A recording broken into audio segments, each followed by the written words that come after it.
Sefer Bamidbar, Parshat Pinchas, on the Korban Tamid, the value of consistent service. What is the essence of Jewish life? If you had to pick one single verse to represent the core truth of Judaism, what would you pick? In an intriguing Midrash found in the introduction to the Agadic compilation Ein Yaakov, three sages named Shimon give their answers: Shimon ben Zoma, Shimon ben Nanas, and Shimon ben Pazi. Ben Zoma says, we found a verse which is all-encompassing: Shema Yisrael, Hashem Elokeinu, Hashem Echad.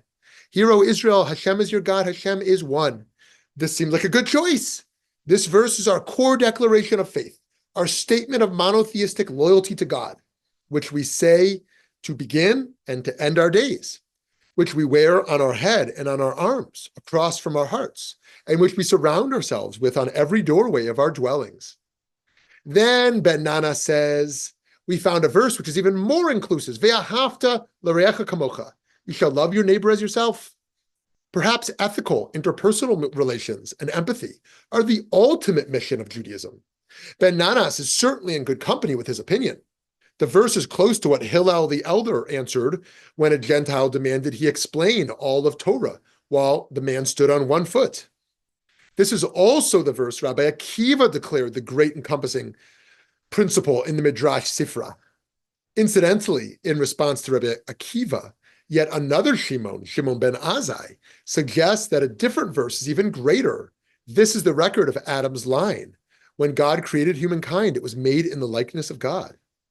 Maybe Ben Azai's verse, a synthesis of our first two verses, affirming divinity and extending our ethical commitments from that theology of godliness of every person.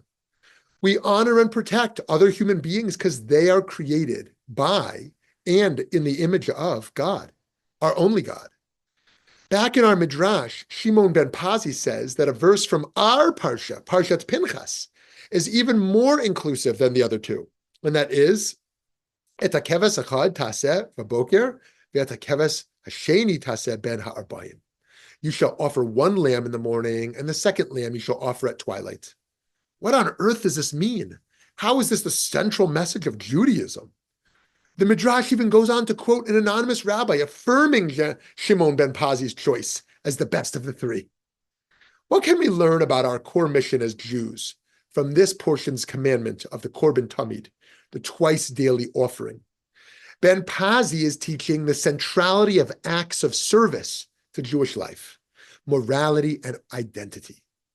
And furthermore, in singling out the Korban Tamid, he's raising up acts of service that are constant, are real, tangible sacrifices, are specified and determined by the recipient, not by the provider, and are communal.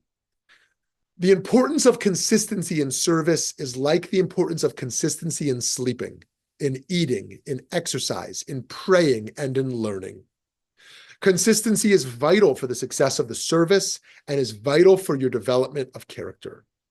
Do not feel that the need to do service is a limited one-time thing or an occasional extra. In the words of Rivka Bas Meir Tiktiner, in her ethical treatise published in 1609, the Mekinus Rivka, the many verses in the Torah on giving mean, give, you should give even 100 times. Supply, you should supply even 100 times from your own possessions. The Korban Tamid further teaches us the importance of real, tangible sacrifice. This is not a statement of faith like Shema Yisrael, or a guide to how to feel towards your fellow human beings like Ve'ahavta l'recha.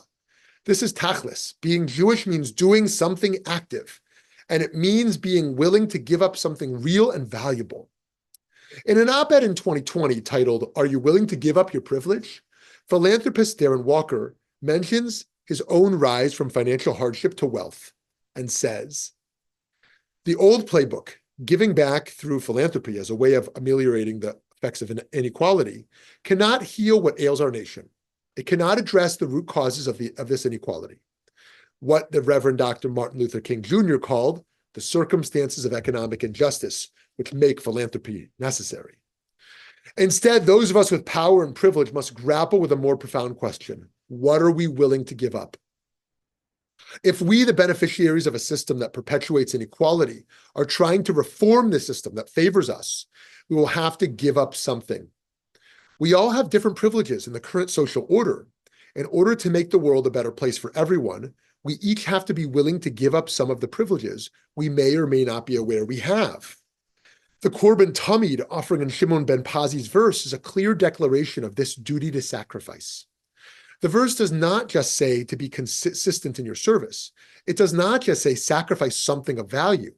It tells you exactly what to sacrifice, one lamb, and exactly when, once each morning and once each evening.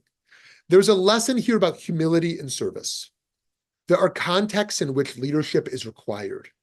Your initiative and insights into how to improve the world are precious and important, and there were avenues for dedicating whatever a person was moved to dedicate to the temple services. However, it's vital to remember that true service requires a humble willingness to do what is asked of us, whether we understand it or not. There's a Jewish value in followership as well as leadership. The verse Shimon ben Pazi quotes is in the second person singular. You, each, shall offer one lamb in the morning, and so on. But who is the you? The Korban Tamid offerings were purchased with the money from the yearly tax that was equal for all, rich and poor, the half shekel tax. So this singular you is really the whole community together. We must understand that when we act in service, we do not act alone. 2 lambs a day, every day, are too much to expect of a person, but they're also what God demands. The work we have to do in this world is too much. It is overwhelming. We cannot serve God and God's creation alone. We need community. We need everyone. We need to work together.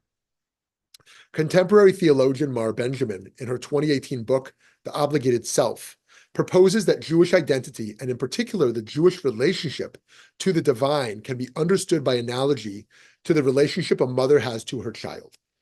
She begins, to be a Jew, according to the classical textual tradition, is to be obligated. Acts of service to one's neighbor and to God devolve on the individual simply by virtue of being a Jew. And she says, maternity presents a primal experience of being subject to, rather than master over. Tied by knots of obligation and service to another person and to her world, the adult caregiver knows what it is to be tethered, materially and bodily. Maternity simultaneously induces and reveals this inner core of our existence as given. The experience of being a mother, as Benjamin describes it, is full of the lessons of the core pasuk of Torah, according to Shimon ben Pazi. The obligation to the child is constant, never-ending, regular. Parents make real, tangible sacrifices in finances, health, and well-being for the sake of their children. Parents must answer the particular needs of the particular child, not just the needs that they choose. And ultimately, one human being is incapable of providing everything another human being needs. Raising a child must be a community effort. As Benjamin teaches, this experience of parenthood is a paradigm for understanding the demands of Jewish life in general and in our obligations of service. May we all commit to daily, consistent acts of service. Shabbat Shalom.